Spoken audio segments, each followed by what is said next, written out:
আসসালামু আলাইকুম। আজ বৃহস্পতিবার 6 মার্চ 2025, 21 ফাল্গুন 1431 বঙ্গাব্দ। আপনারা দেখছেন দৈনিক পত্রিকার খবর। আছে নয়া দিগন্ত। মানবতা বিরোধী অপরাধ হয়েছে বিক্ষোভ দমনে, জাতিসংঘে মানবাধিকার পরিষদে বলেন ভোলকার তুর্ক।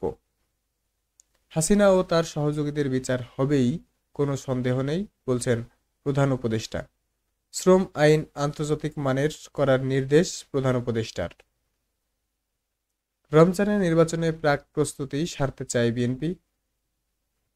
দায়িত্ব গ্রহণ করে নতুন শিক্ষা উপদেষ্টা বলেন, বিদেশি নির্ভরতা নয়, শিক্ষার্থীরা দেশের ভেতরেই তাদের ভবিষ্যৎ দেখতে পারবে। গত 7 মাসে নিহত 119, 10 বছরে গণপিটুনিতে নিহত 792 জন, আহত 765 জন। ভারতীয় ঋণের প্রকল্প বন্ধ করতে চান না, বলছেন অর্থ উপদেষ্টা। চোকারদের বিদায় করে ফাইনালে নিউজিল্যান্ড। জাতীয় নাগরিক দল বাংলাদেশের নির্বাচনী দৃশ্যপট পরিবর্তন করতে পারে। ট্রাইব্যুনালে মার্কিন কূটনীতিক মাইলাম ও জানি লেভিস জুলাই আগস্ট অপরাধের বিচারে সহযোগিতা করার প্রস্তাব।